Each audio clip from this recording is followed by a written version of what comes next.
Olá, turma, aqui é a professora Aline de História e hoje iremos para mais uma aula interdisciplinar com a professora Juliane Giusti de Língua Portuguesa e o professor Márcio de Matemática, ao qual vamos abordar o tema Revolução Francesa.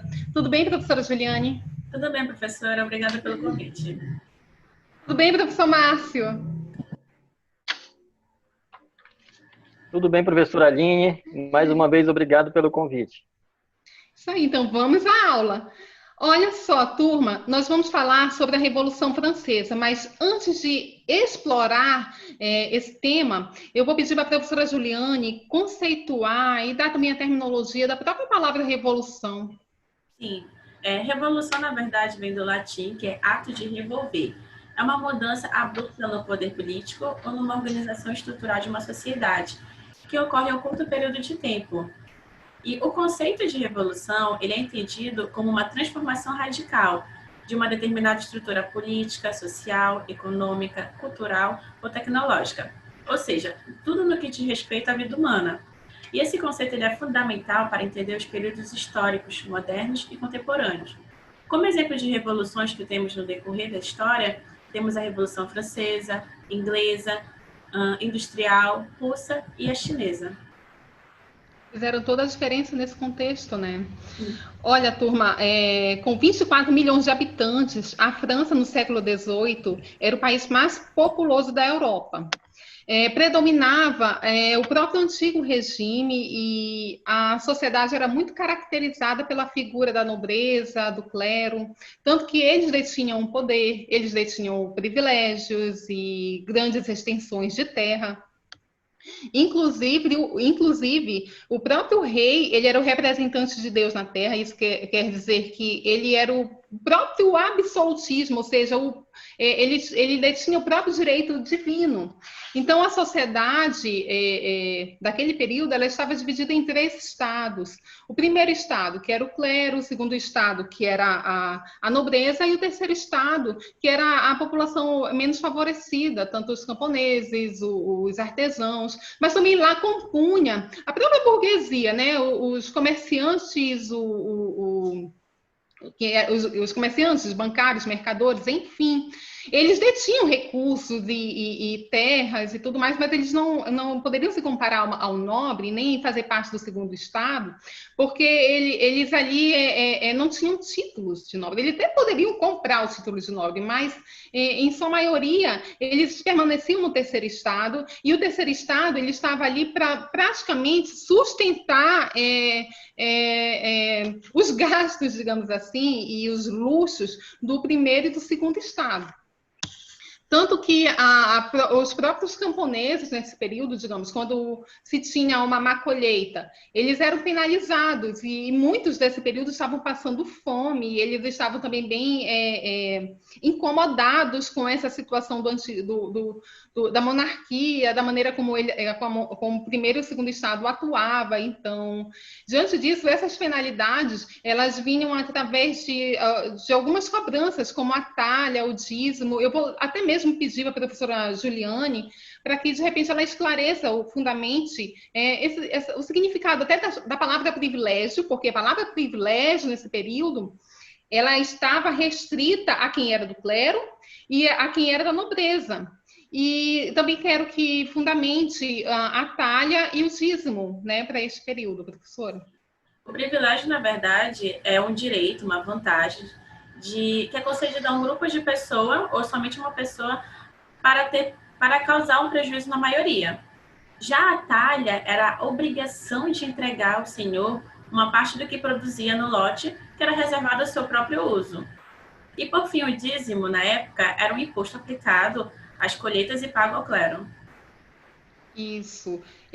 Professor Márcio, diante desses dados da própria sociedade, né, configurada em 3 estados, eu queria que tu me apresentasse como é que estava, às vésperas da própria Revolução, a sociedade francesa, em relação quanto ao primeiro estado, ao segundo e ao terceiro estado, e em relação à sua composição, ao seu número de componentes, à sua própria situação econômica. e tudo, porque a gente sabe que a composição era o primeiro e segundo estado, né? Que era o clero, a nobreza e a burguesia. Mas como é que eles estavam em número de componentes e a sua situação econômica?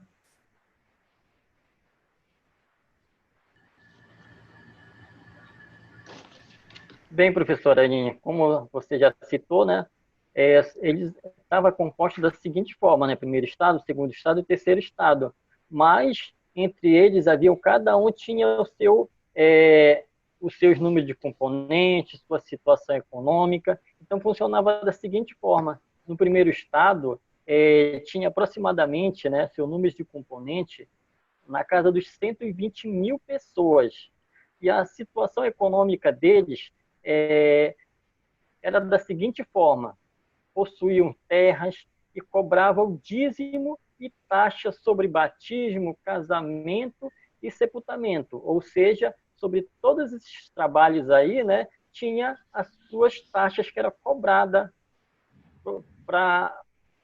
de forma a ajudar a situação econômica de todos eles, né? Uhum. Já na questão do segundo estado, né, seu número de componente era em torno de 360 mil pessoas. Já a situação econômica deles era da seguinte forma: eles viviam à custa da monarquia ou da exploração do trabalho dos camponeses.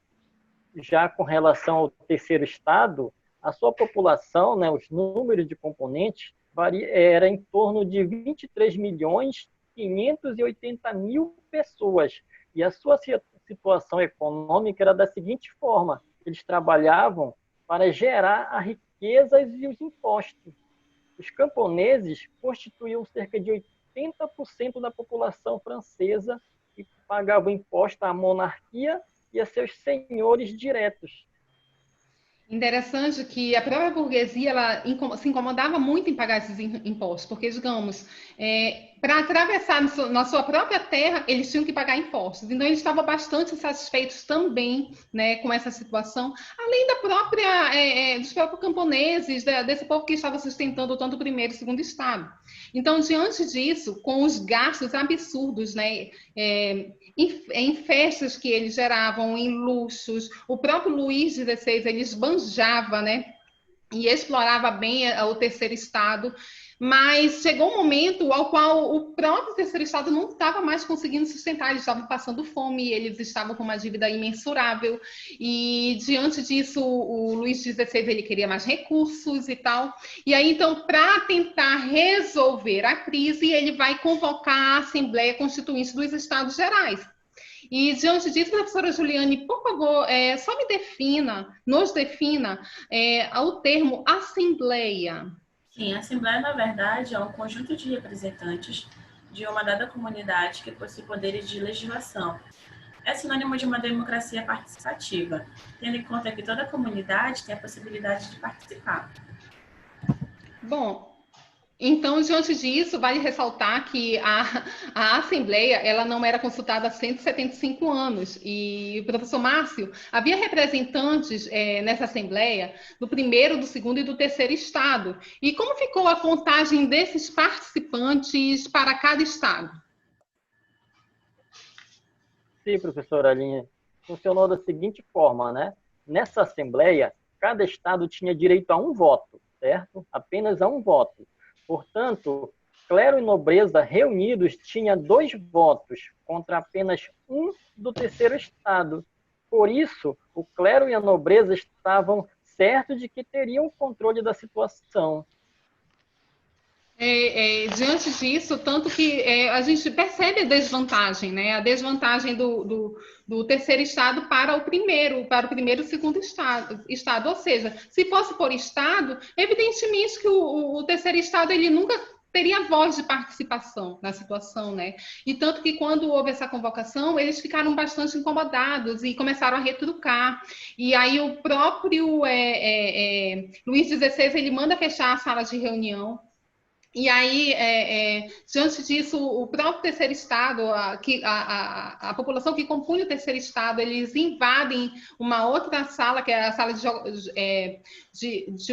jogos deles, e enfim. E lá eles acabam declarando que eles vão ter que criar uma nova Constituição, que era necessário se ter uma nova Constituição. Então, diante dessa tensão, ficou muito evidente a necessidade que o terceiro Estado queria para começar a desencadear um processo revolucionário, digamos assim, né?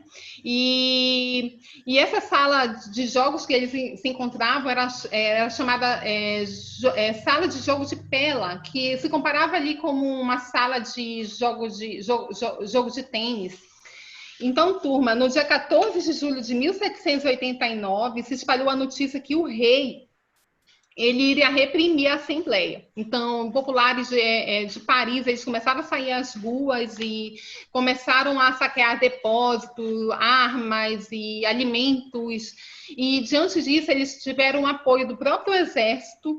E, com o apoio do exército, eles invadem e tomam a Bastilha, que a Bastilha era a prisão, né? Era um símbolo do próprio absolutismo. E, enquanto isso, no interior, os camponeses também se rebelavam contra os seus senhores e começaram também a invadir os castelos. Eles pegaram as documentações que estavam lá apresentando as suas dívidas e rasgaram, queimaram, destruíram. E, então, com toda essa loucura que estava acontecendo, tanto na cidade quanto no interior, né, eles começaram a pensar um meio de controlar a situação, mas aí, diante disso, se tem no dia 4 de agosto de 1789, vai se ter uma nova Assembleia Nacional Constituinte, que vai abolir tanto a servidão, quanto o dízimo, quanto os privilégios que tinham o clero e a nobreza. Então, isso vai pôr fim, de certa forma, ao que restava do feudalismo na França. E, diante disso, professora Juliane, em agosto de 1789, essa Assembleia ela vai aprovar a Declaração de Direitos do Cidadão. Então, do que se tratou essa declaração? Pode nos esclarecer? Sim, sim. Esse documento ele estabelecia, entre outros direitos, o direito à liberdade, à segurança e à resistência à opressão, assim como a liberdade de expressão, ou seja, o direito de falar, escrever e imprimir. A declaração estabelecia também o direito à impropriedade, que é considerado inviolável. Perdão.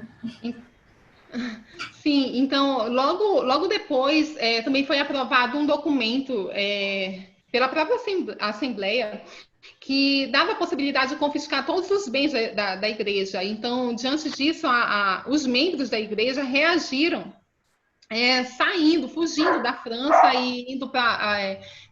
não saindo sozinha, não saindo somente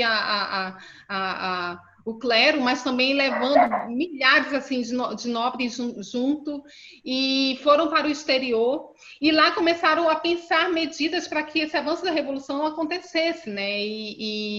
Então eles começaram a organizar um exército que teria o intuito de impedir esse avanço.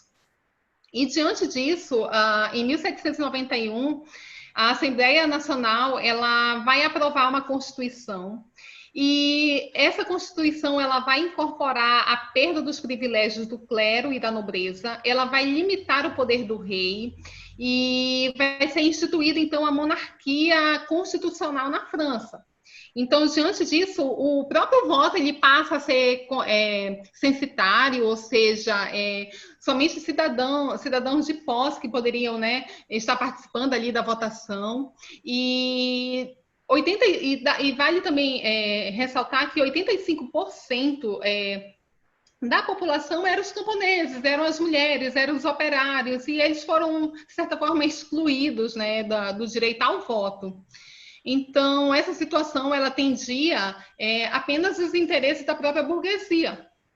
Então, após a vitória da monarquia nesse quesito, né, vai se eleger assim, às pressas, uma nova convenção, com o intuito de elaborar essa Constituição, né, juntamente com os membros que foram escolhidos ali de maneira universal através do voto masculino.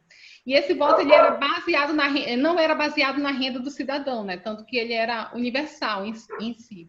E a primeira atitude dessa convenção ela foi de abolir a monarquia. e proclamar a República. E, professor Márcio, quantos deputados participaram dessa convenção e quais são os principais grupos políticos que se fizeram presentes? Sim, professora Aline. Essa Assembleia, né, teve a participação de cerca de 750 deputados, correto? A convenção abrigava 3 importantes grupos políticos, que eram eles, os girondinos, os jacobinos e a planície. Sabe-se que os jacobinos eram aqueles que sentavam à esquerda, os girondinos eram os que sentavam à direita, e à frente ficavam as planícies. E a professora Juliane poderia nos fundamentar cada um deles, assim, em termos de representatividade e até mesmo do sentido mesmo da palavra, né, girondinos, jacobinos? Os jacobinos, no modo geral, eram aqueles frades de ordem de São Domingos. Eram dominicanos, tá? Os gerondinos eram aqueles que pertenciam ao partido de Gironde.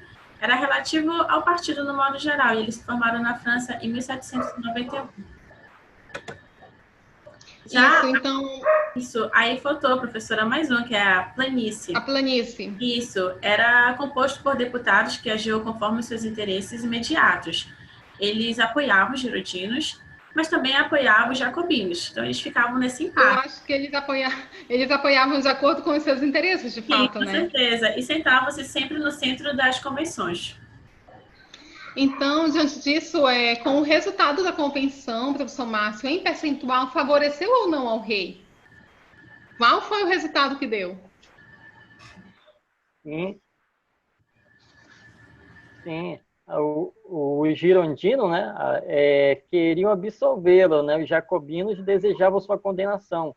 Após um mês de intensos debates, mais de 90% dos deputados da convenção declararam Luís XVI culpado. Então, ele foi executado, né? Ele foi executado e a reação, turma, que se deu foi interna e externa. Isso quer dizer que os jacobinos, eles criaram rapidamente, né, a própria manifestação popular que estava se dando, né? Porque tinha pessoas que queriam que o rei tivesse sido mesmo executado e outros não. Eram outros interesses, eles divergiam. Então, diante dessas reações populares das camadas sociais e tudo mais, os jacobinos, eles criam órgãos especiais para defender a revolução e criam o Comitê da Salvação Pública, que à frente estaria na liderança o próprio Robespierre, que ele era chefe de governo, e tudo isso era para tentar conter a crise. Então, o que eles fizeram? Eles começaram a doar terra dos nobres a esses camponeses e eles começaram também aboliram a própria escravidão nas colônias e também eles colocaram o ensino primário gratuito, obrigatório e gratuito. E, enfim, então isso, de certa forma, agradou ali a população que estava mais necessitada naquele momento, mas, de certa forma, agradou os girondinos. Então, a tensão acabou que esquentando ainda mais entre os girondinos e os jacobinos. Tanto que o próprio líder jacobino, ele vem a ser morto por uma mulher. Essa mulher, ela era do grupo dos girondinos. E aí ele acaba sendo morto, essa liderança, que é o próprio Jean Paul Marat. E então, acabou que intensificando ainda mais o conflito existente.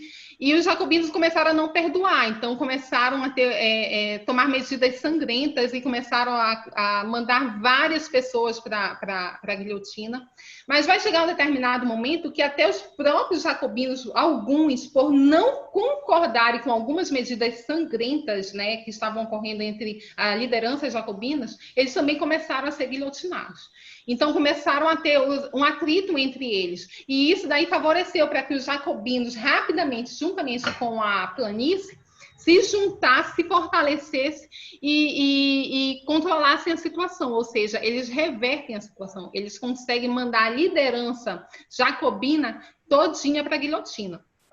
E aí fica essa situação, né, que vai de certa forma, não vai deixar de ser um golpe. É um golpe que derrubou os jacobinos do poder e passou para as mãos dos políticos que representavam a própria alta burguesia. E essa alta burguesia estava quem? Os grandes comerciantes, os banqueiros, os industriais. E tudo isso, esses novos governantes, eles apoiaram a burguesia, e com esse apoio eles conseguiram ampliar ainda mais os seus negócios e investir na própria indústria. Então, ou seja, a França, ela do antigo regime, ela foi dando lugar à própria França capitalista. Então, foi mudando, né, o sistema político e econômico daquele lugar.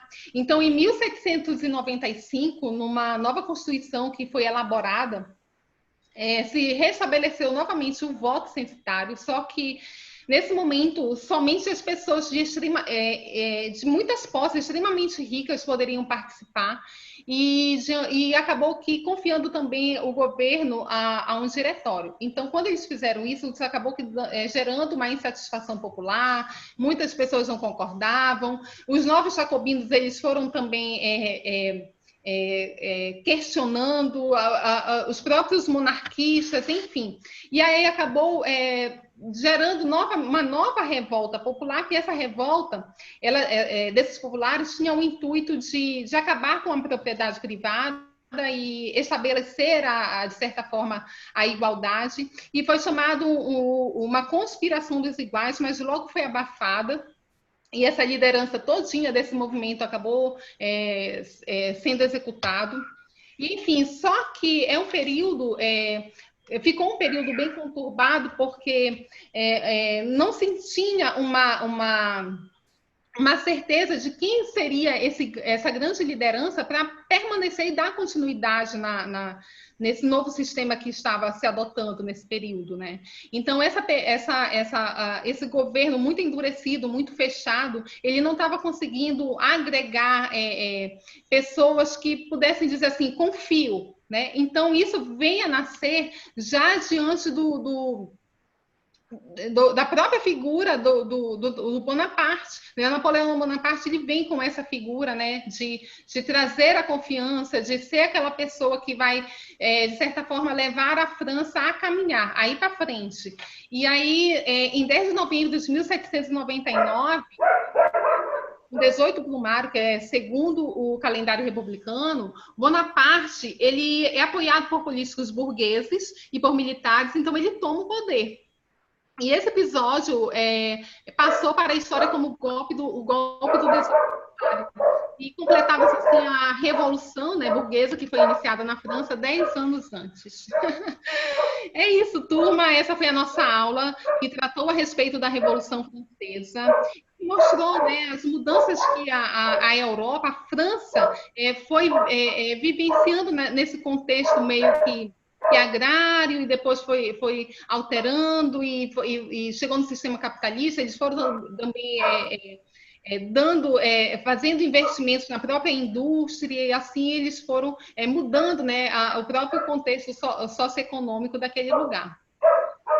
É isso, turma. Professores, eu fiquei muito feliz com essa aula. Obrigada, professora Juliane, pela sua participação. Eu que agradeço, professora. Nós estamos aí. Professor Márcio, muito obrigada pela participação e por sempre estar conosco somando. Certo, professora Nenê, eu que agradeço você, a professora Juliane. Obrigado mais uma vez pelo convite. Espero que vocês, nossos queridos alunos, que vocês aproveitem ao máximo aí. E, claro, vamos arrebentar nessa mais uma atividade nossa aí, tá bom? Isso mesmo. Ei, turma, ó, cuca antenada, hein? Tchau. Tchau.